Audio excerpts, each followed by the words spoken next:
जाइए थोड़ा सा। हेलो नमस्कार दोस्तों, आज फिर से आपका स्वागत है एक नए वीडियो में। और जैसा कि आप जानते हैं कि मैं चाहता हूं कि शिक्षकों का सम्मान बढ़े और शिक्षकों की कार्यशैली से दुनिया परिचित हो।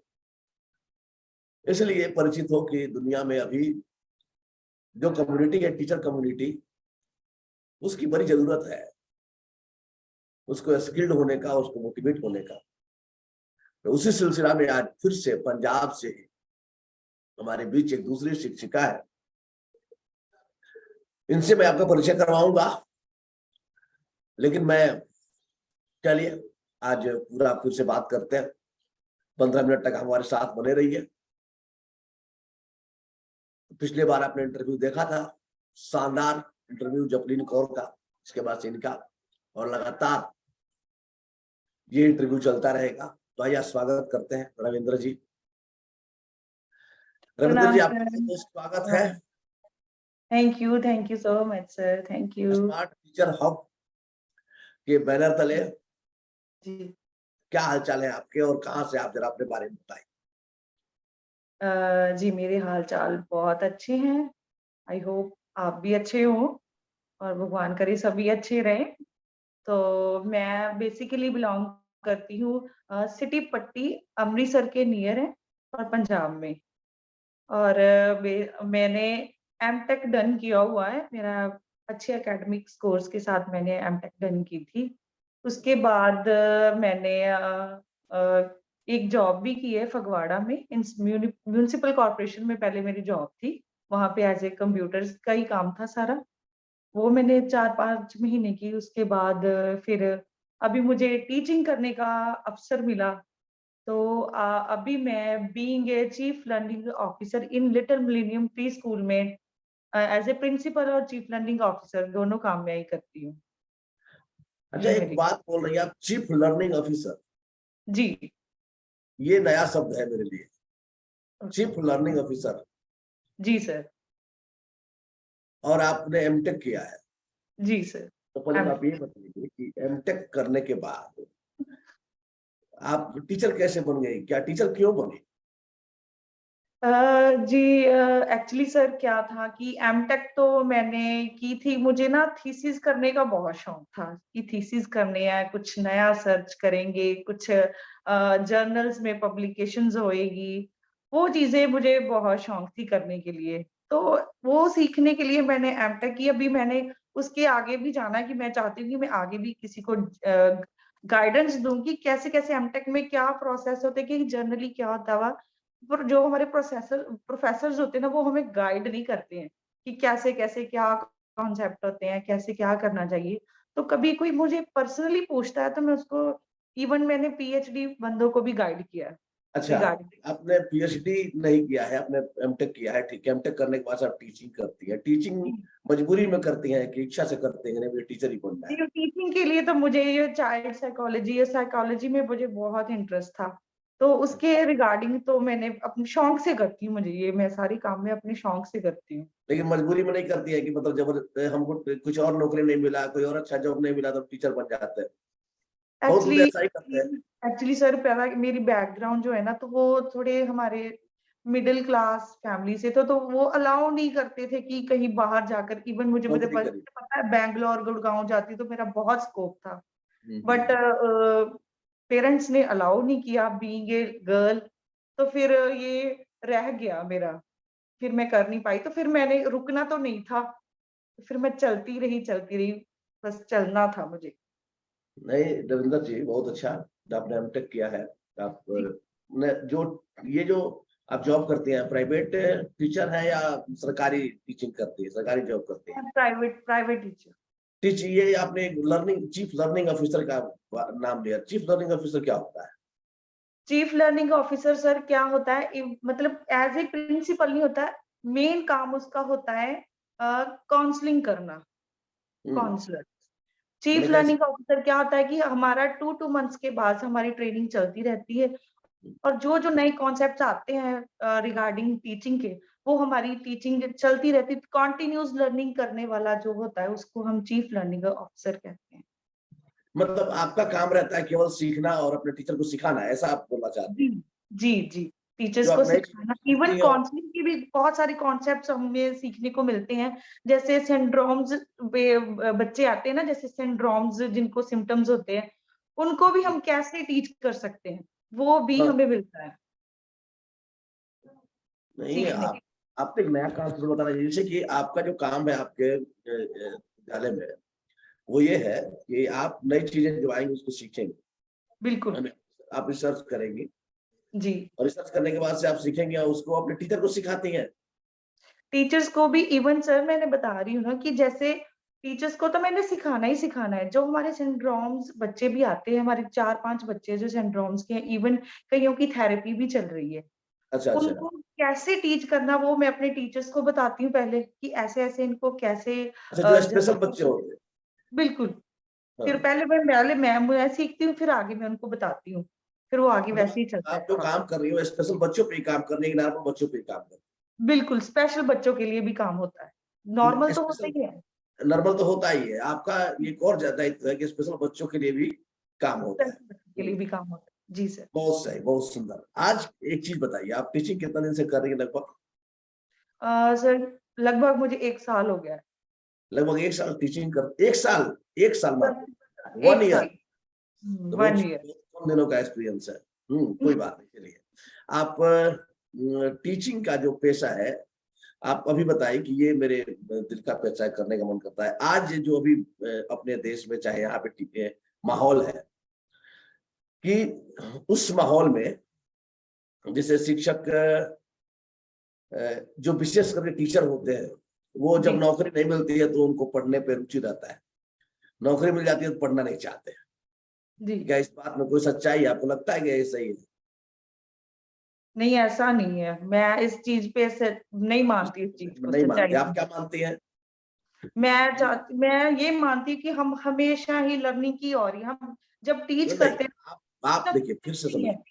जी, आप ये तो सीखते रहना चाहिए, ये मानती जी। है। मैं ये पूछता हूँ कि ऐसा देखा जाता है कि जब तक नौकरी नहीं मिलती है आदमी को या मेहनत जैसे खासकर सरकारी नौकरी में बीमारी होती है कि नौकरी नहीं मिलती तो खूब पढ़ते हैं, खूब पढ़ते हैं, खूब पढ़ते हैं। नौकरी जी। मिल जाती है तो अब वो उनका सीखने का जो रफ्तार होता है वो कम हो जाता है, धीमा हो जाता है।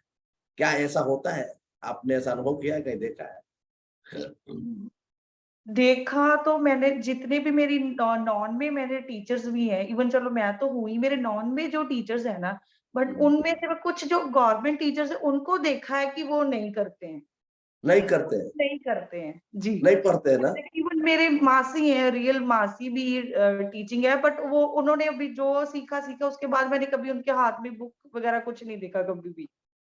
बस वही अच्छा, जो पढ़ाती हैं बस। जो सीख लिया उसी को पढ़ा रहे हैं, पढ़ा रहे हैं, पढ़ा रहे हैं। बस वही पढ़ा रहे हैं। आगे मुझे नहीं लगता कि मैंने सरकारी बट कुछ टीचर्स को मैंने ये भी देखा है कि जो हुँ। जिनके हाथ में बुक्स होती हैं, जिनकी हैबिट बन चुकी है कि उन्होंने रात को 1 घंटा पढ़ के सोना ही सोना है। कुछ को तो मैंने नहीं, ये भी देखा है। कुछ लोगों का हैबिट है इसलिए पढ़ते हैं, जी, कुछ लोग का वो ज़रूरत नहीं है, नौकरी हो गई, अब काम हो गया तो फिर नहीं पढ़ते। जी। इसके बावजूद प्राइवेट स्कूल वाले ज़्यादा मेहनत करते हैं, ज़्यादा पढ़ते हैं, ज़्यादा स्ट्रगल करते हैं। ये जो अंतर है इस अंतर के पीछे क्या कारण है? टीचर वो भी है, टीचर वो भी है, टीचर वो भी है, क्या रीज़न हो जाता अ, उनके बारे में मैं तो क्या बताऊँगी सर, मुझे तो इतना नहीं पता कि क्या रीज़न रहता है। हो सकता है उनकी फैमिलीज़ की भी कोई प्रॉब्लम हो कि घर जाकर उनको टाइम ना मिलता हो पढ़ने के लिए, ये भी हो सकता है उनका रीज़न। सेकंडली उनका रीज़न ये होता है कि अब जो कर लिया बस अब नहीं करना, अब है? थक अब तो गए सरकारी हैं। नौकरी हो गई, अब क्या करना है? अब क्या करना है? अभी मतलब उनको लग रहा है 60-70 हज़ार रुपया आ रहा है, अब क्या करना है करके? अब तो पढ़ने की कोई ज़रूरत है नहीं। जी। मुझे तो यही लगता है। पर जो सेकंडली मुझे मैं ये देखती हूँ जो जैसे हमारी फ़ील्ड्स है, एक कंपनी है, लिटिल मिलेनियम एक कंपनी है। बट हुँ। जब वो नए-नए कॉन्सेप्ट्स देती है ना हमें, मतलब कि ये ऐसे भी होता है ऐसे, तो बट हम ज़्यादा मज़ा आता है। नए-नए कॉन्सेप्ट अप्लाई करते हैं, नई-नई राइम, नई तरीकों की राइम आती है, जब वो अप्लाई करते हैं तो बच्चे इतने खुश होते हैं ना, तो देख के दिल बहुत और भी खुश होता है कि अरे वाह! इससे ये भी चीज़ सीखने को मिल रही है। क्या बोले? नए-नए तरीके का क्या आता है? राइम्स, नई-नई राइम्स आती हैं जब। नई नई स्टोरी आती है। आती है जी। अच्छा, नया टेक्नोलॉजी कुछ सीखते हैं, जब अप्लाई करते हैं तो उससे बच्चे भी खुश होते हैं और अपने भी खुशी मिलती बिल्कुल, है। बिल्कुल सर, बहुत खुश होते हैं। मैं कुछ अगर मैं मतलब मुझे मौका मिला तो मैं आपको शो भी करूँगी, वो कैसे-कैसे सीखते हैं और उनकी खुशी का क्या लेवल होता है बच्चों की। हाँ। जी, अच्छा, आप बताइए कि एक बेहतरीन शिक्षक में, जिसको बेहतरीन शिक्षक बोलते हैं, कौन कौन जी। से क्वालिटी होनी चाहिए? मुझे लगता है कि बेहतरीन शिक्षक जो होता है ना, वो सीखता तो है ये, बट उनको अपना पर्सनल एक्सपीरियंस भी बहुत होता है। हम्म। क्योंकि जब वो पर्सनली बच्चों को देखता है ना, जैसे मुझे भी होता है, मुझे पता है मुझे बहुत कम टाइम मिलता है कि मैं बच्चों को मिलूं, बट जब हम उनको पर्सनली जानते हैं ना, उसके इमोशंस की ओर जाते हैं कि ये बच्चा थोड़ा शाई नेचर का है, इसको ऐसे ट्रीट करना है, ये बच्चा थोड़ा इमोशनल है, इसको ऐसे ट्रीट करना है, तो फिर वो चीज जो कॉन्फिडेंस आता है ना कि हाँ मैंने उसको टैकल करना सीख लिया, इसके इमोशंस को कैसे टैकल करना, वो चीज़ आपको ज़्यादा बेहतरीन टीचर की ओर लेके जाती है। इवन सेकंड थिंग, आप जब उसकी हैबिट्स चेंज करते हो, बड़ी पुरानी हैबिट है, आपके आपके पास पेरेंट्स आ रहे हैं, वो बोल रहे हैं कि ये इसमें ना ये हैबिट है, ये ना बड़े टाइम की है मैम, छूट नहीं रही। तो जब हम मैं वो छुड़वाने में भी सक्सेस होती हूँ ना, तो मुझे लगता है कि हाँ, मैं एक कदम और आगे बढ़ी। थर्डली, जब एक-एक पेरेंट्स जब कॉल करके मुझे पूछता है ना कि ये मैं इसकी मम्मा बोल रही, तो मैं पहले ही बोल देती हूँ उनकी आवाज़ पहचान के कि हाँ, मुझे पता है आप उसकी मम्मा बोल रहे हो, तो उसकी आज उसने ये सारा कुछ किया, आज ये नहीं खाया, उसने ये चेंज किया। आपको अपने बच्चे के ओवरऑल एनवायरनमेंट का अगर पता है, तो आप बेहतरीन टीचर हो। Very good. जी, बच्चे के ओवरऑल इन्वायरमेंट का पता है, जी। पता होना चाहिए। पता होना चाहिए आपको, आपके बच्चे को, क्योंकि आप सेकंडली मदर हो उसकी। जो स्कूल है उसका सेकंड हाउस है। सेकंड हाउस को उसके ये भी ड्रॉबैक्स पता होती है कि अगर वो अपनी मम्मी के साथ ये चीटिंग कर रहा है ना, कि हाँ मम्मा मैंने ये नहीं करना, मुझे मेरी टांग में दर्द हो रही है, मुझे यहाँ चोट लगी है। पर टीचर के सामने नहीं वो चलेगी। टीचर उसको पकड़ लेती है कि ये ना नखरा कर रहा है, पता चल जाता है। फिर वो टीचर के सामने नहीं करेगा। उसको पता है कि मेरी टीचर के सामने मेरी ये जो गलती है ना, ये छिपेगी नहीं, मुझे ये सुधारनी है। ये इसको पता होता है। बच्चे को भी पता चल जाता है। तो मतलब टीचर को बच्चे से जो रिलेशन है वो भी बेहतर होना चाहिए। बिल्कुल, बिल्कुल एक, सर। एक जब तक रिलेशन नहीं रहेगा बच्चे और शिक्षकों के बीच। जी, लेकिन एक बात बताइए कि एक टीचर के पास इतना सारा काम रहता है जी। और उसके बाद से बच्चों के साथ रिलेशन भी बनाने होते हैं, उसका ग्रोथ भी देखना होता है, सब्जेक्ट भी पढ़ाना होता है, ऑफिशियल काम भी करने होते हैं। तो इतना कुछ कैसे संभव हुआ? उसका पर्सनल जिंदगी भी होता है, थोड़ा सा पेमेंट होता है। इतना कुछ कैसे संभव हो पाएगा एक टीचर के साथ? जी, being a CLO, chief learning officer, मैंने अपने टीचर्स को ये बोला है कि ना 9 बजे से लेके 1 बजे तक आप सिर्फ बच्चों के हैं। काम हुँ, कुछ नहीं देखना है आपने। क्या ऑफिशियल काम पेंडिंग पड़ा है, क्या नहीं पड़ा है। बस आपने सिर्फ तो और सिर्फ बच्चे देखने हैं, और मैंने एक टीचर के पास 15 बच्चे से ज़्यादा बच्चे नहीं रखे हैं। क्या बात कर रहे हैं? ऐसा सिर्फ होता 15 है? बच्चे। एक टीचर जी। के पास 15 बच्चे। 15 बच्चे, क्योंकि ये बेस है। प्री स्कूल एक बेस है बच्चों का। बच्चे की जड़ अंदर जानी है, और उसने अगर जो पौधा ऐसे ही उलर गया तो क्या फायदा। मैं चाहती हूँ मेरा बच्चा बच्चा आगे की ओर, ऊपर की ओर ट्री बने, ग्रोथ करे, तो उसकी मुझे सही परवरिश करनी पड़ेगी, उसको अच्छे से पानी भी देना पड़ेगा, अच्छे से उस पौधे की देखभाल भी करनी पड़ेगी, और ये मैं सब कुछ उनको पूरी तरह से गाइडेंस देती हूँ, और इवन मैं भी ध्यान देती हूँ। अच्छा, एक-एक प्री स्कूल जो होता है और जो जी, जनरल स्कूल होता है, जी, उसमें उसमें जो टीचिंग लर्निंग प्रोसेस होता है, जी, उसमें तो काफ़ी अंतर होता है। जो प्री स्कूल में बिल्कुल, सिखाने का ढंग है, जो जी, या फिर से जो मिडिल स्कूल में सिखाने का ढंग है, जो हाई स्कूल में सिखाने का ढंग है। ये जो प्री स्कूल की बात करते हैं, अभी बहुत से गाँव में, बहुत से जगहों पे ऐसे भी है अभी कि जहाँ पे बच्चे प्री स्कूल में नहीं जा पाते हैं। उनके जी, लिए जी, आंगनबाड़ी खुले हुए हैं, गाँव-गाँव में आप देखें, मतलब सरकारी लेवल पे देखें तो आंगनबाड़ी खुले हुए हैं। उनको प्री प्राइमरी जो एजुकेशन है वो नहीं मिल पाता है। जी, तो ऐसे बच्चे जो घर में रह जाते हैं या आप फिर से आंगनबाड़ी में गए तो वहाँ पर भी उनको ऐसा माहौल नहीं मिला।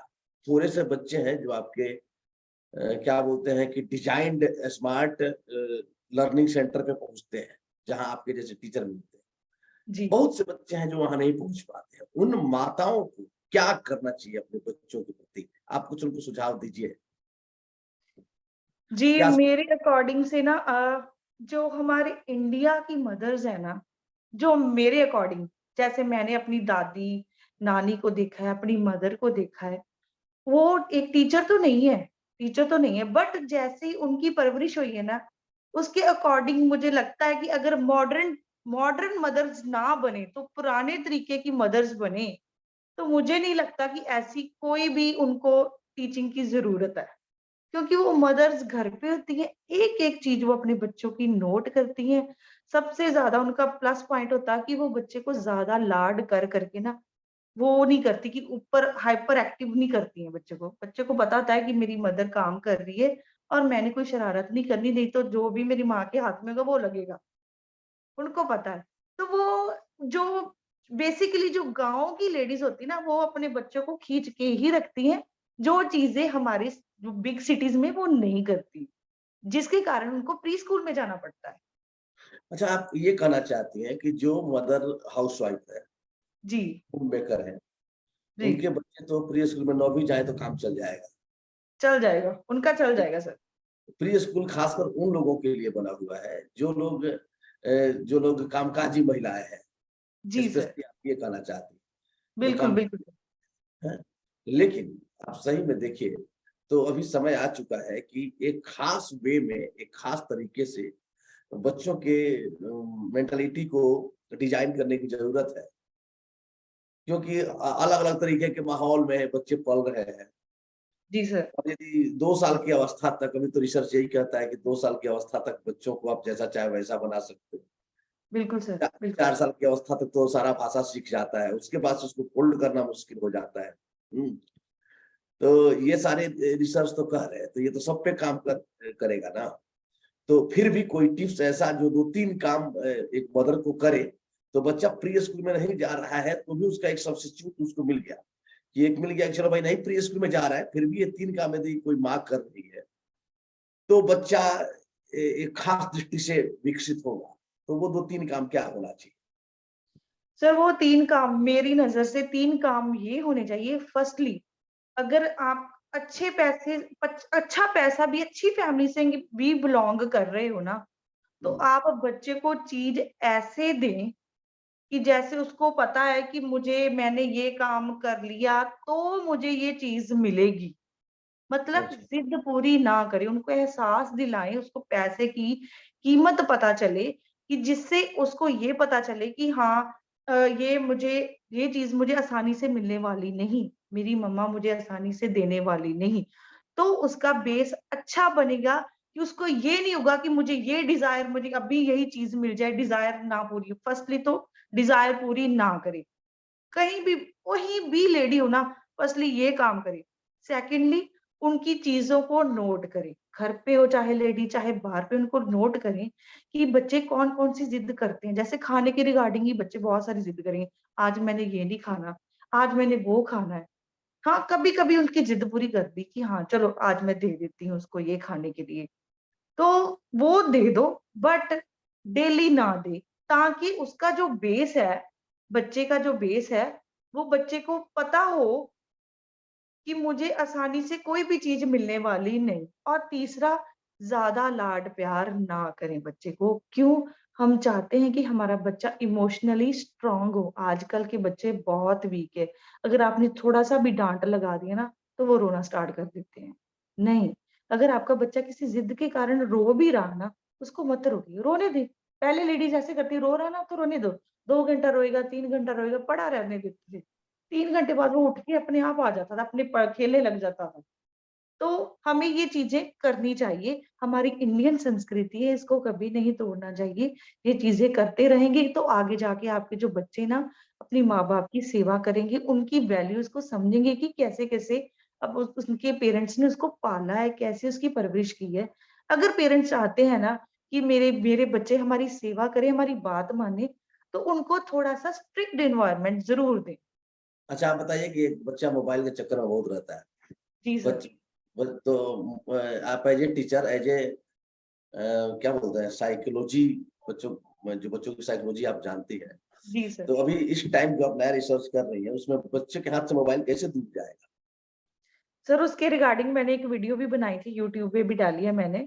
उसके हाँ, रिगार्डिंग ये है कि अपने बच्चों को ऑल टाइम बिज़ी रखें। हम्म। मोस्टली जब वो स्कूल से आ गया है, स्कूल से आते ही उसको कुछ ना कुछ दे दीजिए ऐसा काम कि ये तूने ही करना है। मैं तो तो अपने बेटे आप को तो ऐसा रिक्वेस्ट बोल रही करा है, वो तो देती हूँ। लेकिन मोबाइल चाहिए उसको ना, वो तो नहीं, आते मोबाइल केवल बैग वो फेंकते ज़िद ही नहीं मोबाइल। करेगा वो, अगर हाँ? आप उसको इंटरेस्टिंग काम दे रहे हो सर। क्या दीजिएगा इंटरेस्टिंग काम, क्या दिया जा सकता है? उसको तो आते ही मैं पहले बैग फेंकेगा, खाना नहीं खाएगा, टिफिन नहीं उतारेगा, पहले मोबाइल लाओ। मोबाइल के चक्कर में है, हुँ, मोबाइल मांग ही रहा है, और आप उसको इंटरेस्ट ही मोबाइल में है बस, तो आप उसके जगह पे क्या करेंगे? क्या कौन सा काम दें? उसकी जगह सर जैसे मुझे पता है मेरे बेटे को कटिंग का काम बहुत पसंद है। हाँ, ठीक है ना? मैंने हाँ, मुझे पता है कि मेरे बेटे को कटिंग का काम बहुत पसंद है, तो मैं उसको दे देती हूँ, बेटा ये लो पिक्चर, इसको काटो। वो अभी काट ही रहा होता है, फिर बाद में उसको ग्लू पकड़ा देती हूँ, ये इसको यहाँ लगाना है। वो ग्लू लगा ही रहा होता है, दूसरा पेपर मैं और दे देती हूँ, अब इसको काटो, फिर वो उसमें लग जाता है। फिर वो करके हटता है, फिर मैं तीसरा पकड़ा देती हूँ। कटिंग करते-करते वो थक जाएगा।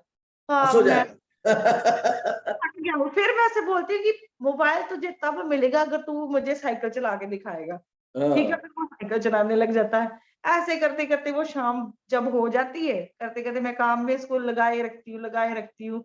फिर वो उसके बाद जब शाम होती है तो फिर बोलेगा मम्मा अब एक गेम खेलने के लिए तो मोबाइल दे दो। हाँ, तो एक गेम खेलने के लिए गेम मोबाइल खेलने मिलेगा, के लिए दे तो देती हूँ खेलते-खेलते सर। सो जाएगा, जी। खेलते ही सो जाएगा। तो हाँ, आप वो खेलता-खेलता तो सो जाएगा फिर उसके बाद। अरे वाह! तो ये तो पूरी तैयारी कर दी आपकी। चलो भाई, ये तो बस इसको मोबाइल देना नहीं है, नहीं देना। और और आप ये बोल भी नहीं रहे कि मोबाइल नहीं देंगे, मोबाइल देंगे।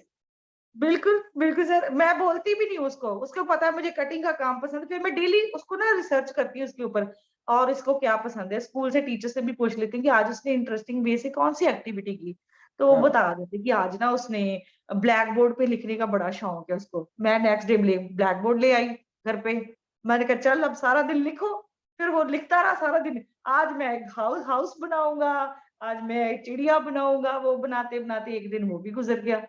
तो ऐसे-ऐसे उसकी हैबिट जो थी ना उसकी मोबाइल की, वो मैंने उसको छुड़वा दिया, अब आप वो एक मोबाइल बात माँगता ही नहीं है। जी, बहुत बढ़िया बात बोली है रविंदर जी। आप ये बोल रही है कि मैं जी टीचर सर, से पूछ लेती हूँ कि आज उसने क्या खास एक्टिविटी किया, आज जी उसने सर, क्या कुछ खास प्रदर्शित किया, और जब ये बिल्कुल, देते हैं तो हमको आइडिया आ जाता है, और फिर हम क्या करते हैं, उसको अप्लाई कर देते हैं। बिल्कुल सर, बिल्कुल। तो ये अभी माँ को करना चाहिए, ये भी कनेक्शन रहना चाहिए कि यदि बिल्कुल उसको नहीं सर, आइडिया आएगी, तो टीचर से पूछ लेते हैं ना कि क्या इसमें खास दिखाई दे रहा है, बताओ, और फिर उसको हमको अप्लाई करना चाहिए ना। राइट, बिल्कुल सर। अच्छा, बहुत से लोग हैं जो कामकाजी हैं, जिनको अपने बच्चे पर ध्यान देने का ही फुर्सत नहीं है इतना।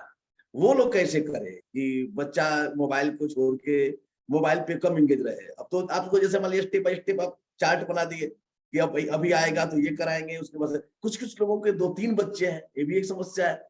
जी तो सर, ये भी एक समस्या है, 2-3 बच्चे हैं, वो एक एक इधर दिमाग खा रहा है, एक इधर दिमाग खा रहा है, उसको घर का काम भी करना है। तो फिर क्या करती है, ले तो 3 मोबाइल है, तीनों लेके खेल। मैंने ये देखा है कि वो माँ के पास 3 मोबाइल है, बाबूजी का और उसके पापा का ही मोबाइल माँग रहा है कि लाओ जी दे दो, और फिर दे दो ये तीनों मोबाइल, तीनों बैठ के खेलो। बच्चे सब तीनों मोबाइल लेकर के और अपने-अपने पसंद का चीज़ खेल रहे होते हैं। तो जी ये एक सर। बड़ी समस्या है। तो ऐसे में क्या करना चाहिए, आप बताइए? क्या उपाय है? मुझे वैसे सर मैं एक बात ये कहूँगी जिनके घर में 3 बच्चे हों ना, तो उसकी मम्मी जैसे उसकी मम्मी अकेली घर पे है, पापा तो लेट ही आएँगे, शाम को आएँगे 6-7 बजे आएँगे, ठीक है। एक ही मोबाइल है। तो मैंने देखा है मतलब मेरे आस-पड़ोस में भी देखा है, कुछ रिलेटिव्स में देखा है जिनके ज़्यादा बच्चे हैं ना, 3 बच्चे, वैसे तो पहले वो आपस में लड़ते ही रहते हैं सारा दिन। मुझे ये वाला कैरम चाहिए, मम्मा मुझे मुझे यही वाली प्लेट में रोटी दो। तो हाँ? लड़ाई झगड़े में ही उनका टाइम निकलता है, मोबाइल तो लास्ट में ही माँगते मिलता है। नहीं, लाड में माँगते हैं। जी। ये चीज़ें सर मैंने देखी है, तो मैं कई बार मतलब कइयों को रोकती भी टोकती, कइयों के बच्चे बड़े हैं जैसे जो मोबाइल देखते हैं, मैंने देखा है जो 6 ईयर से ऊपर हो जाते हैं ना, तो मोबाइल देखते हैं, तो उन पेरेंट्स को मैंने ये हमेशा गाइड किया है कि उनको डिस्कवरी किड्स डाउनलोड करके दें ऐप। यूट्यूब निकाल दीजिए, डिस्कवरी किड्स डाउनलोड, और उससे से ये फायदा हुआ कि वो बच्चा साइंस में इतना ज्यादा तरक्की की है ना उसने, साइंस में। वो छोटा सा बच्चा आपको ग्रेविटी से लेके जो प्लैनेट्स के बारे में वो सारा बता रहा है आपको, अच्छा, और वो 9 ईयर का बच्चा है, देखिए सर। मतलब आपने, ये बड़ी अच्छी बात आपने बताया कि उसमें से यूट्यूब निकाल दीजिए मोबाइल में से, बिल्कुल सर। सोशल मीडिया निकाल दीजिए, यूट्यूब, इंस्टाग्राम, फेसबुक, ये सब रहेगा तो आप बिल्कुल, उसको जो मोबाइल दे रहे हैं उसमें डिस्कवरी किड्स डाउनलोड कर दीजिए, बिल्कुल यानी सर। उसी के लायक चीजें उसमें डाउनलोड कर दीजिए, ताकि जी, देखेगा भी तो वही देखेगा। अब देखना तो बिल्कुल, भाई देखना तो उसको रोक नहीं सकते, तो हम कम से कम ये तो चेंज कर सकते हैं वो क्या देख रहा है। बिल्कुल सर। अगर आप उसके जो बड़े बच्चे हैं ना सर, क्योंकि जब वो 9 से 10 ईयर का बच्चा था ना, उनको उनके साथ फ्रेंडली नेचर होना चाहिए पेरेंट्स का, हाँ हाँ अकॉर्डिंग टू मी सर। हाँ हाँ, नहीं उनका नहीं, फ्रेंड ये तो होना ही चाहिए, ये तो बिल्कुल आप सर, साइकोलॉजी के अनुसार बात कर रही है ना, साइकोलॉजी के अनुसार तो फिर तो साइकोलॉजी साइकोलॉजी है, ये बिल्कुल सही सर। बात। जी जी। जी। तो सर जब वो फ्रेंड बनता है ना, तो फिर फ्रेंडली अगर आप ट्रीट कर रहे हो ना बच्चे को, तो फिर जी आपको ये चीज़ें देखनी पड़ेगी कि आप क्या कर सकते हो। ये चीज़ें आपको देखनी पड़ेगी। तो मैंने जब उसे डिस्कवरी किड्स का मैंने वो आइडिया दिया ना, तो उसकी मदर का कॉल आया, मेरी भाभी है रिलेटिव्स में, तो उन्होंने मुझे थैंक्स बोला कि तूने बहुत अच्छा आइडिया दिया, अब मेरा बच्चा बहुत कुछ सीख रहा है, इवन उसके स्कूल में से भी कॉल उसकी टीचर्स की आ रही हैं। तो मुझे अच्छा लगा ये चीज़ें ना, मैंने शुरू से प्रैक्टिस की, तब मैं स्कूलिंग में नहीं थी, तो ये तब से मैंने उसको आइडिया दिया था कि आप ऐसे कर सकते हो। हाँ, ये आइडिया वास्तव में आपका मुझे भी काफी पसंद आया, जी, कि उसको वैसी चीजें डिस्कवरी किट्स डाउनलोड कर दीजिए, और जितने लोग हमारी इस वीडियो को देख रहे हैं ना, उन्हें भी काफी पसंद आने वाला है ये आइडिया। जी सर। तो तो मैं भी आप लोगों से आग्रह करना चाहूंगा एज ए टीचर, जी सर। कि आप अपने बच्चे को मोबाइल देने से तो मना नहीं कर सकते, करना भी नहीं चाहिए। अब आप रोक ही कहाँ पाएंगे, वो तो बस आक्रमण ही करता है उस पर। जी लेकिन सर। मैडम ये अच्छी बात बता रही है कि आप उसको डिस्कवरी किट्स डाउनलोड कर दीजिए, वैसी बिल्कुल, चीजें जो उसको उसके लिए हार्मफुल है, उसको मोबाइल में रहने ही मत दीजिए, खासकर बिल्कुल। जो मोबाइल वो लेता है। तो इस तरीके का यदि आप प्रयोग करें तो बहुत अच्छा होगा बच्चे के लिए। और इन्होंने ये भी बताया कि कैसे किस तरीके से बच्चे का साइंस डेवलप हो जाता है। Right sir. तो इसको कहते हैं कि जहां बच्चा जा ही रहा है। मुझे एक कहानी छोटी सी याद आ रही है। जब बचपन में मैं सुना था कि एक दो बच्चे थे, पढ़ते नहीं थे, जी, कहीं से उसके पिताजी एक टीचर पकड़ के लाए, कहे चलो ये टीचर इसको पढ़ा देंगे। उन्होंने पता किया कि बच्चे हैं कहाँ, बच्चे गोली खेल रहे थे, टीचर वहीं पहुंच गए बच्चे। अब टीचर से बच्चों का परिचय तो था नहीं, बोला कि हम भी गोली खेलेंगे साथ। जी वो सर। बोला ठीक है, आ जाओ खेल लो। टीचर तो टीचर ठहरा, गोली खेलने लगा, गोली खेलने लगा। कुछ ही देर बाद बोला, अच्छा एक बात बता, तुम्हारे पास दो गोली है और दो मेरे पास है, और दोनों मैंने तुमको दे दिया, तो कितनी जी। गोलियां? बड़ा वाला बोला चार, छोटा वाला बोला कि अरे सुन, ये टीचर लगता है, भाग यहां से। जी, जोर जी, सिखा रहा जी है। सर। तो जब तक बच्चे इस बात को समझ न जाए, ये बच्चों से कह के मत निकालिए कि भैया तुम्हारा जो ये यूट्यूब है ना वो निकाल दिए, नहीं यही यूट्यूब है, उसको ये बोल के निकालिए। बच्चे बहुत बहुत बहुत दिमागी लाल है, तो उनके दिमागी लाल होने का ये एहसास तो होना चाहिए। तो जी, आप, है ना? बिल्कुल, बिल्कुल सर। तो ये समझ जाए कि मेरे लिए स्पेशल मोबाइल है, फिर वो देखना बंद कर देगा। फिर तो बिल्कुल, उसको उसको उसको आपका वाला चाहिए, उसको तो ये आपका वाला मोबाइल चाहिए, उसको मोबाइल नहीं चाहिए, उसको मम्मा का मोबाइल चाहिए। बात यहाँ पे सिर्फ पापा का मोबाइल चाहिए। ठीक है, तो ये भी देखना है, ध्यान रखना है कि वो मनोविज्ञान की बात कर रहे हैं कि वो उसको ऐसा फील ना हो कि ये जो मोबाइल मेरे लिए स्पेशल बना दिया, इसको भी पढ़ने वाला बना दिया। फिर जैसे ही पढ़ने की बात आएगी ना, वो उसके माथे पे एक बोझ हो जाएगा, फिर तो वो उससे भी कटना शुरू करेगा। अच्छा, एक चीज और सर, ये लास्ट लास्ट में मैं आपसे जानना चाहता हूँ ये बात, कि अभी एक जो बोझ का एहसास होता है बच्चों को, पढ़ाई बोझ है। हुँ, इतने दिनों कोरोना आया था, और मेरे बड़े कटु अनुभव है कोरोना के दौरान के। जी। कई माताएं मुझको फोन किया करती थी, सर मेरा बच्चा ये बोलता है कि जी कर क्या करूंगा। हुँ। 8 साल 9 साल 10 साल के बच्चे ऐसा बोला करते थे, जी के क्या करूंगा पता है। हम मुझे ये लगता है कि जब वो बच्चे ऐसे बोलते थे तो क्यों बोलते थे। मैंने बहुत सारे बच्चों पर रिसर्च किया और मैं सौभाग्यशाली हूं, कुछ एक बच्चों को ठीक करने का मुझे मौका भी मिला जी। और कुछ एक बच्चे प्रभावित भी हुए, कुछ एक बच्चे ठीक भी हुए। जब बच्चों को खेलने से रोका जाता है, जब उन्हें लगता है कि अब खेलने का अवसर मेरे पास नहीं है, जी। तब जाके बच्चों को डिप्रेशन होना शुरू होता राइट। है। ये बिल्कुल। मेरा अनुभव किया है। जी। तो बच्चों को खेलने का अवसर भी देना चाहिए।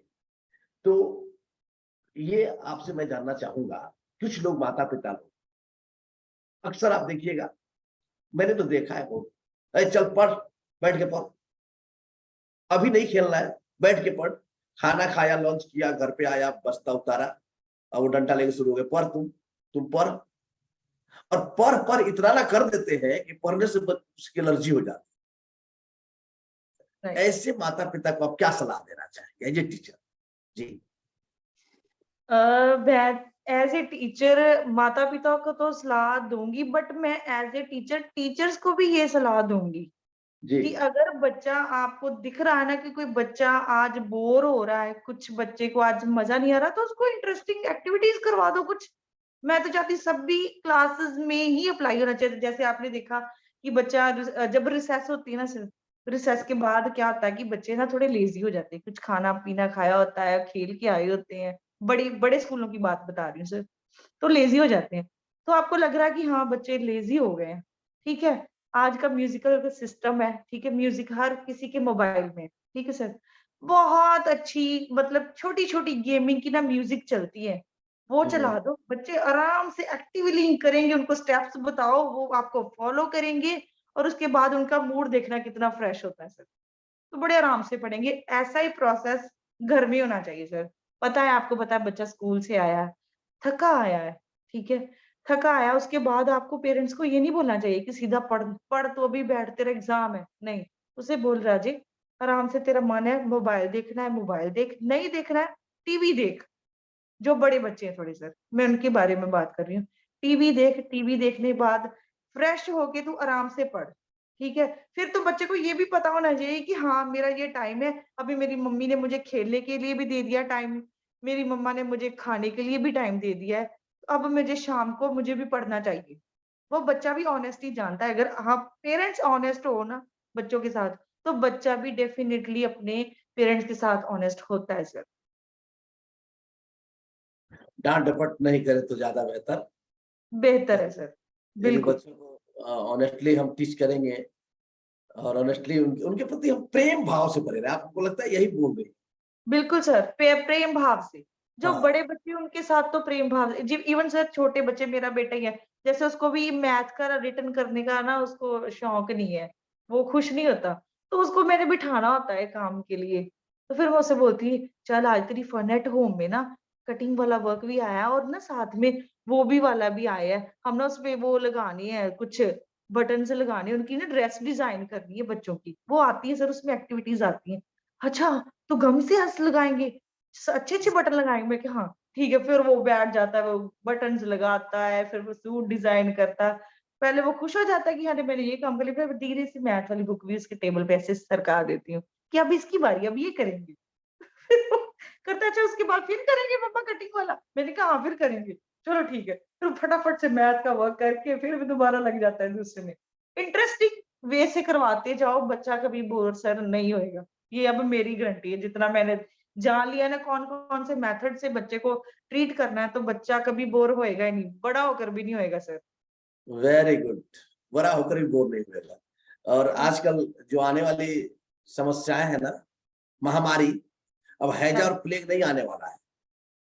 उसके लिए बहुत राइट। सारे इलाज खोज लिए गए हैं। बिल्कुल सर, बिल्कुल हैजा सर। और प्लेग के लिए बहुत सारे इलाज खोज लिए गए हैं। अब वो नहीं आने वाला है, महामारी के रूप में तो आने नहीं वाला, भूखमरी महामारी के रूप में नहीं आने वाली। बिल्कुल सर, बिल्कुल। जो महामारी आने वाली है ना, वो डिप्रेशन, बोर हो जाना, टेंशन, एंजाइटी, ये सारी बीमारियां आने वाली है। जी सर। और इन सारी बीमारियों का इलाज एक ही है, टीचर। Exactly sir, exactly. और अभी जो टीचर इलाज है, तो टीचर को भी स्किल्ड होना पड़ेगा। अच्छा, आप बताइए कि 3 चीजें मैं बोल रहा हूं, माइंडसेट,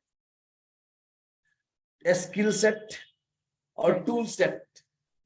ये 3 तरह का सेट है, mindset, skill set, tool set. एक स्वीपर के लिए अलग तरह का माइंडसेट चाहिए, जी सर। अलग तरह का स्किल सेट चाहिए, अलग तरह राइट। का टूल सेट चाहिए। बिल्कुल सर। इसके बिना वो जॉब नहीं कर सकता, उसका जॉब में ठीक नहीं हो सकता है ना। उसी प्रकार डॉक्टर के लिए अलग तरह का माइंडसेट चाहिए। अब एक टीचर को ऑपरेशन थिएटर में घुसा दीजिए, फिर बेहोश होकर लौटेगा। बिल्कुल सर। और एक डॉक्टर को ला करके छोटे छोटे बच्चों के बीच में डाल दीजिए, फिर तो वो बेहोशी हो जाएगा, बिल्कुल सर। वो तो बिल्कुल। पागल बना देंगे।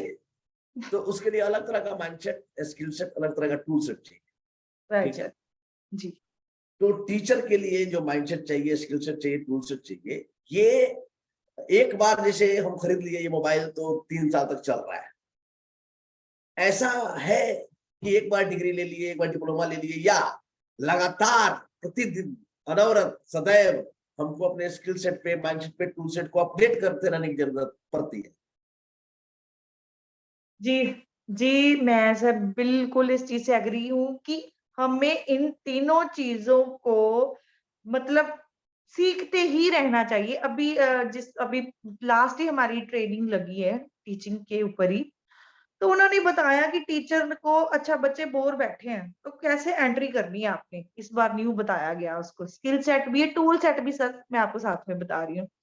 उन्होंने एक पपेट हमने लिया, ठीक है, चलो पपेट्स लिया तो जैसे कि एलिफेंट बने, एलिफेंट वाला वो डाला, तो अंदर चले गए। हमारा थीम भी चल रहा था, एनिमल्स थीम पे हम काम कर रहे थे।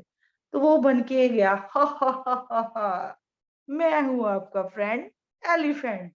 तो फिर बच्चों ने सबने जल्दी-जल्दी सारे आ गए पास, मैं भी फ्रेंड बनूँगा, मैं भी फ्रेंड बनूँगा, मैं भी फ्रेंड बनूँगा। तो वो क्या हुआ सर, हमने टूल्स यूज़ किए। टूल्स यूज़ करने के से क्या हुआ, बच्चे एक्टिव हो गए, जो उबासियाँ बीमार हुई वो भी एक्टिव हो गए। फिर उसके रिगार्डिंग हमने स्टोरी शुरू की। फिर 2-3 टीचर्स को और साथ इन्वॉल्व किया जाता है साथ में, स्टोरी जब होती है। तो फिर हमने वो स्टोरी जब जैसे-जैसे स्टोरी चल रही थी, तो बच्चों ने इतनी अच्छी कैच की सर, उसमें मोरल ऑफ द स्टोरी ये था कि गुड हैबिट्स के ऊपर थी, जिससे बच्चे गुड हैबिट सीख रहे थे। तो इतनी अच्छी कैच की, तो एक-एक बच्चे को जब हम बाद में क्वेश्चनिंग की गई ना सर, तो एक-एक ने आंसर किया। तो मैंने भी एलिफेंट अंकल के जैसा ही बनना है। मैं भी अब ऐसे ही गुड हैबिट करूँगा। हाँ, फिर उसके बाद ना उस रैट ने ना ऐसे किया था। वो इतना अच्छे वे से सीखा ना सर, अगर हमारे टाइम में ऐसा होता ना, तो क्या ही मज़े होने थे। अभी तो बच्चों के बहुत मज़े हैं सर। तो tools time to time sir change होते रहते हैं। अकॉर्डिंग टू मी मैंने जैसे 1 साल में ही देखा है, 3 ट्रेनिंग्स लगी है, ज़ूम मीटिंग्स और भी लगती रहती हैं, वो चलती रहती हैं। हर बार टूल चेंज होता है, हर बार राइम्स के रिदम्स चेंज होते हैं, हर बार हमारी कॉल बैक्स के थ्रू हम बच्चों की लैंग्वेज डेवलपमेंट करते हैं। जैसे call hmm. Backs, coffee and cup, तो बच्चे खड़े होके बोलते हैं लेट्स स्टैंड अप। अब वो ज़माना गया सर, क्लास गजब। 10 जय हिंद, गया वो टाइम। अब बच्चे साथ-साथ में ये भी सीख रहे हैं, when you sneeze cover your mouth please, बच्चे खुद बोलते हैं कवर योर माउथ प्लीज़। तो फिर बच्चे अब अपडेट हो रहे हैं, लैंग्वेज डेवलपमेंट हो रही है, बैड हैबिट्स को कैसे छोड़ना है बच्चों को पता चल रहा है कि ऐसे-ऐसे ये चीज़ें नहीं करनी है, पता है अब उनको। ये टूल्स, स्किल सेट और माइंडसेट सर अपडेट होता रहेगा, तो आगे आने वाली जनरेशन मोबाइल के थ्रू एंग्जायटी में, डिप्रेशन में, इन चीज़ों का शिकार नहीं होएगी।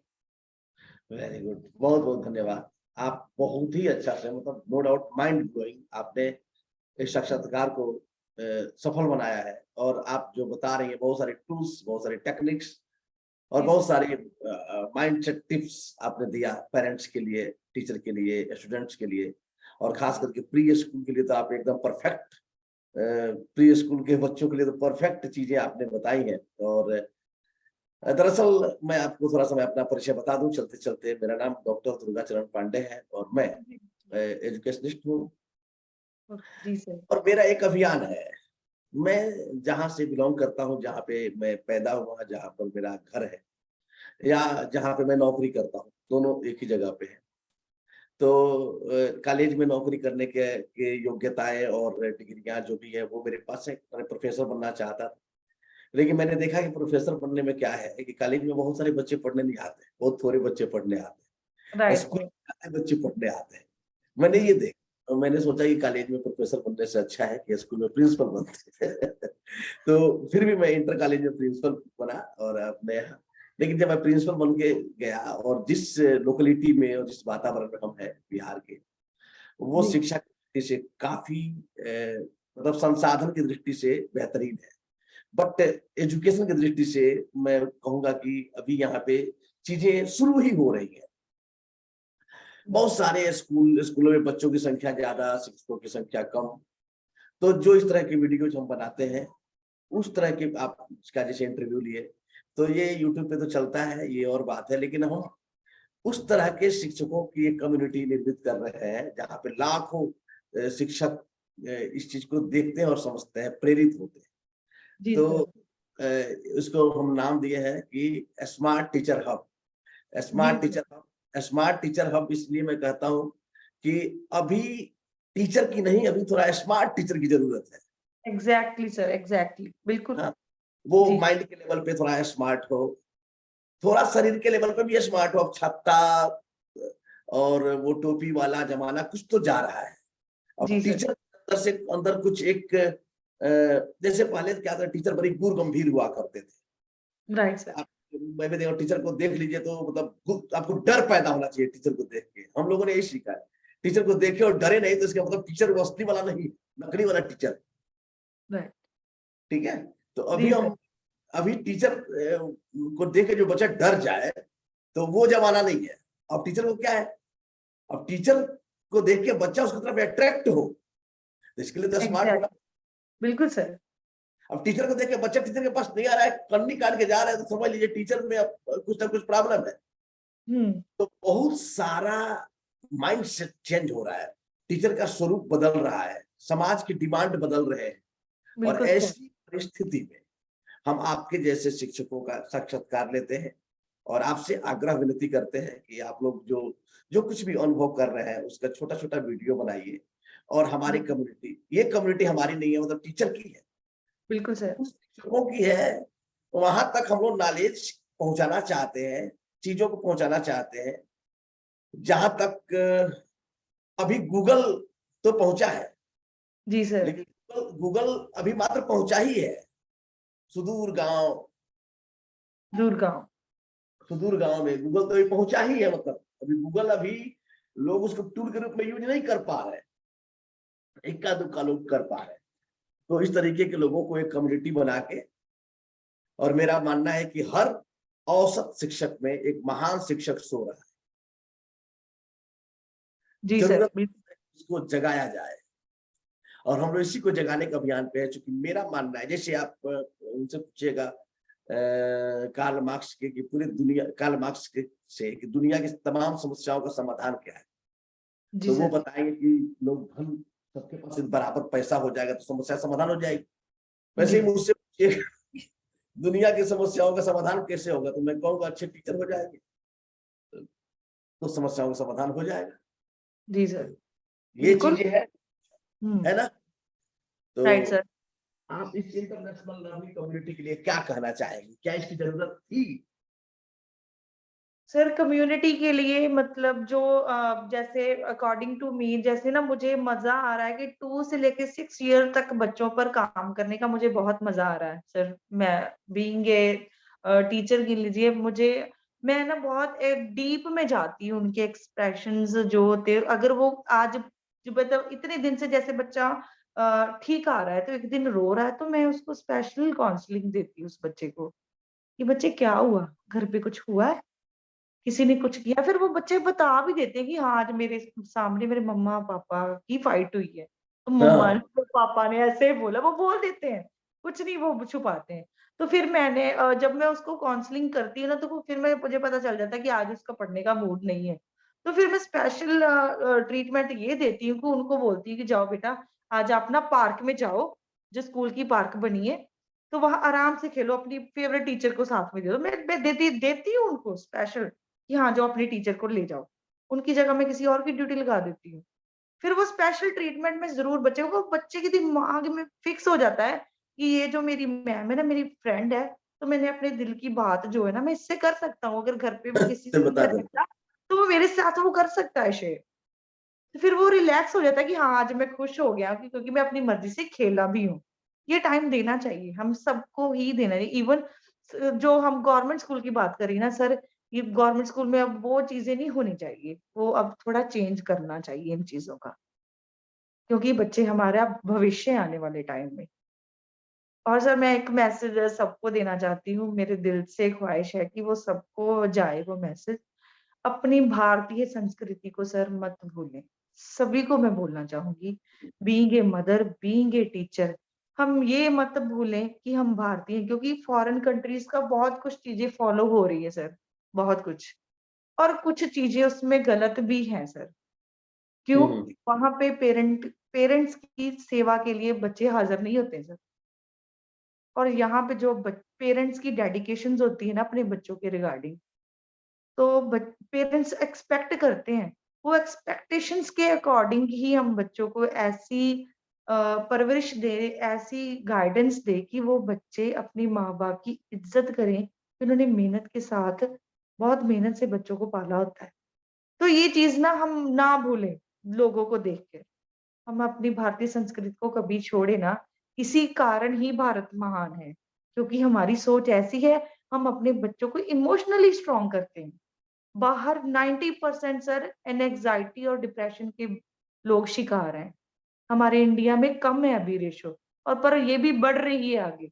इस चीज़ को रोकना चाहिए, और उसके लिए सर अगर कम्युनिटी की कोई भी चीज़ की हेल्प की ज़रूरत हो सर, मैं अवेलेबल रहूँगी। चाहे वो बिहार हो, चाहे कुछ भी हो, अगर आपको लगे कि मैं अच्छा गाइड कर सकती हूँ इन टीचर्स को, तो मैं अवेलेबल रहूँगी सर, एनी टाइम। अच्छा। अच्छा, सुने हैं कि आप मेडिटेशन में भी बड़ा रुचि रखती हैं जी और सर। आप ओशो धारा से भी जुड़ी हुई है। ये ओशो धारा क्या है? जी, ओशो धारा सर, मैं कहती हूँ कि दुनिया का अगर कोई स्वर्ग आपने कहीं देखना है, अगर आनंद, अभी आपने आनंद वर्ड सुना ही होगा सर, आनंद। पर हाँ, अगर हाँ। आनंद को जानना है तो ओशो धारा ज़रूर जाएँ सर, ज़रूर जॉइन करनी ओशो धारा चाहिए। से आपने क्या सीखा है बेसिकली? क्या आपको बेनिफिट हुए हैं और लोगों को क्यों जाना चाहिए? सर बेनिफिट मैं आपको अगर गिनाना शुरू कर दूँ तो घंटा भी कम पड़ जाएगा। हाँ, हाँ, आप बताइए। तो वे 1-2 सबसे बेनिफिट, 4-5 बेनिफिट बताइए। जी सर। सो हुँ। पहले तो मैंने ये एक बात मैं आपको ये भी बता दूँ कि ओशो कहते थे, हमारे जो ओशो धारा के जो मेन थे ओशो आचार्य जी हैं, आचार्य रजनीश। तो ओशो कहते हैं कि जो बच्चा है वो 3 साल से मेडिटेशन करना जान सकता है, सीख सकता है। तो वो मैं अपने स्कूल में अप्लाई करती हूँ, day by day. Her function में, हर जब हमारी असेंबली होती है उसमें मैं बच्चों को बिठाती हूँ, उनको पता है डीप ब्रीथ कैसे करते हैं, अब बच्चे समझ गए हैं, डीप ब्रीथिंग कैसे करनी है। ये ओशो धारा की देन है, फर्स्टली। सेकंडली मैंने ये सीखा कि हमको बैलेंस कैसे चलना है, बैलेंस। बैलेंस लाइफ क्या होता है? बैलेंस ये नहीं कि आपकी लाइफ बैलेंस बाहर से बैलेंस चल रही है, आपको इंटरनली कैसे बैलेंस रहना है, फीलिंग्स को, इमोशंस को कैसे बैलेंस रखना है सर। आई थिंक 2011 से सर मैं ओशो धारा से जुड़ी हुई हूँ। तो बीच में जब मेरा गैप पड़ा तो मुझे अपने सद्गुरु सिद्धार्थ औलिया जी की बातें याद आई। तो मेरी मैरिज हुई तो थोड़े से मैंने अप डाउन फेसेस भी देखे हैं सर। तो मुझे वो बोलते थे, जो जीवन दुख से पका नहीं, कट कच्चे घट सा रह जाता है। तो मुझे पता है गुरु है जो हमेशा तराशता है इंसान को। तो अगर मेरे जीवन में वो दुःख ना आते, तो मैं वो तराशी ना जाती सर। ये चीज़ मैंने सीखी नहीं, वो मैंने अनुभव भी की है। अनुभव करने के बाद जब मैं 4 साल बाद अपने गुरु से मिली, तो मेरे बाबा बोले मुझे, तो अच्छा अब टाइम आ गया है फिर से वापस आने का, तो गेट रेडी। तो मैंने कहा ठीक है गुरुदेव, मैं रेडी हूँ, मेरा बेटा अब थोड़ा बड़ा हो गया है, तो मैं रेडी हूँ। तो गुरु को सब पता होता है सर, सब जानते हैं गुरुदेव को। तो अब मतलब मेरा उस तरह रस से कैसे वो दोबारा शुरू हुआ सर, वो था thank you to magical morning. मैं मैजिकल मॉर्निंग अटेंड कर रही हूँ, तो उसके कारण मैंने और भी कुछ प्रोग्राम्स किए हैं, तो दोबारा से गुरु ने जोड़ ही लिया है। तो बड़ी तो मुझे खुशी हो रही है। मैजिकल मॉर्निंग से आपने क्या सीखा?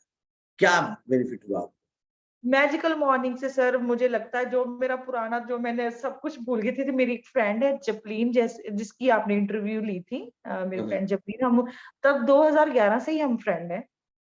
तो वो बताती है कि दोबारा से वो बाबा वापस आ गई है मैजिकल मॉर्निंग के बाद। हाँ, हाँ, हाँ, जो मैंने चीजें छोड़ दी थी, तो उसकी मोटिवेशन से अब जैसे मैं सबको प्रेरित करती थी, बहुत सारे लोगों को मैंने मेडिटेशन के लिए भी जोड़ा। इवन हमारे घर में भी सेंटर था, ध्यान हम्म। समाधि भी हुई थी घर पे। तो वो दोबारा से अभी फिर से दोबारा रिन्यू हो गया सर, आफ्टर अच्छा, मैजिकल। एक आप आफ्टर ये मैजिकल मॉर्निंग लोगों को क्यों ज्वाइन करना चाहिए? एक नया आदमी जो है उसको मैजिकल मॉर्निंग क्यों ज्वाइन करना चाहिए, या ओशोधारा क्यों ज्वाइन करना चाहिए? 2-3 कारण बता जी सर, मैजिकल मॉर्निंग तो इसलिए ज्वाइन करना चाहिए, तो जो लेज़ी बंदे हैं ना, तो वो उठेंगे तो और उनको अपना जो दीजिए। उद्देश्य है ना, वो ज़रूर दिखता है सर। और मैं थैंक्स करती हूँ आचार्य अमरेश जी का, बहुत थैंक्स। इवन जपलीन का बहुत मैं थैंक्स करती हूँ। जपलीन, थैंक यू आचार्य जी, कि आपने हम मुझे एक लेज़ी इंसान से एक अच्छा इंसान बनाने की ओर लेके जा रहे हो। क्योंकि मुझे नींद से उठना बिल्कुल अच्छा नहीं लगता था। हम्म। तो अब मैं बड़े आराम एक्साइटेड होके उठती हूँ, 10 मिनट पहले ही उठी होती हूँ। तो वो चीज़ छूटी और मैंने इतना इम्प्रूवमेंट हुई है कि दिन से पॉजिटिवली स्टार्ट हो जाती है सर। पॉजिटिविटी, पॉजिटिव थॉट्स का जो प्रोसेस है वो मॉर्निंग से स्टार्ट हो जाता है। तो सारा दिन वो एनवायरनमेंट बना रहता है, सारा एटमॉस्फेयर ही आपका पॉजिटिव हो जाता है। इवन मैंने देखा मेरे ऑफिस में भी सारा माहौल ही चेंज हो चुका है सर, 15 दिन हो गए, पूरा चेंज है माहौल। अब वो बता नहीं सकती सर, मेरे वर्ड्स नहीं है मेरे पास। What's the- मैजिकल मॉर्निंग का ये है। सेकंड सर, जैसे-जैसे मैंने प्रॉब्लम्स फेस किए ना, अगर मैं ओशो धारा की बंदी ना होती सर, तो मैं सुसाइड अटेम्प्ट कर चुकी होती। अच्छा, मतलब ओशोधारा से आदमी अपने जीवन की जो शैली है वो सीखी है, बिल्कुल और सर। मुश्किल समय में किस तरीके से अपने आप को हैंडल करना है, इमोशनल आप बता रहे थे, इमोशनल संतुलन कैसे बनाना जी, है, ये बिल्कुल बात। सर। और वास्तव में ये कारण है, इमोशनल संतुलन आजकल बहुत लोगों के गड़बड़ है। Right sir. ये बाइलेंस बहुत लोगों के गड़बड़ है, और यही बाइलेंस का गड़बड़ होना बहुत बड़ा खतरा मनुष्य की जिंदगी में पैदा कर रहा है। और इसके लिए जरूरी है कि आदमी अपने जीवन में मेडिटेशन लाए। Right sir. मेडिटेशन हमारे भारतीय कल्चर की आत्मा है ना? Right sir. और बिल्कुल हम सर। ये कहते हैं कि मैं भारतीय हूं, तो केवल ये कोट पहन लेने से या खादी पहन लेने से नहीं होता। भारतीय मन भी होना चाहिए, और भारतीय मन एग्ज़ैक्ट तब होगा जब मेडिटेशन करेंगे। और जी, मेडिटेशन की कोई यूनिवर्सिटी है जहां मेडिटेशन का प्री स्कूल से लेके यूनिवर्सिटी तक, पीएचडी तक, जी यदि सर। आपको रियली करना है, तो ओशोधारा से बेहतर जगह इस प्लेनेट पे नहीं है। Exactly sir, exactly. हम लोगों ने तो सैकड़ों जगह पे, मैंने खुद ही हजारों हजारों दरवाजे पे जाके लौट के देखा है। तो अभी जब हम धक्के खा ही लिए, तो अन्य लोगों को धक्का नहीं खाना। ओशोधारा अल्टीमेट है मेडिटेशन के लिए। बिल्कुल और सर। समर्थ गुरु की जो जो शैली है, जो उनका बताने का जो ढंग है, जो उनके छोटे छोटे सूत्र वाक्य है, वो तो गजब कमाल के हैं। थैंक यू, सभी लोगों का स्वागत है। मैजिकल मॉर्निंग में आइए, जी, ओशोधारा में आइए। बिल्कुल सर। यकीन मानिए, जिंदगी में आनंद है, बस कुंजी नहीं है। जी, जी, एग्ज़ैक्टली। वो कुंजी ओशोधारा है। Right sir. और यदि आप शिक्षक हैं और मेडिटेशन नहीं करते हैं, तो यकीन मानिए एक बड़ी गलती हो रही है।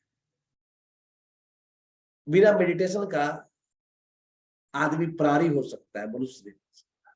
बिल्कुल, बिल्कुल सर, बिल्कुल। मेडिटेशन ही वो कीमिया है जो आदमी को मनुष्य बनाता है।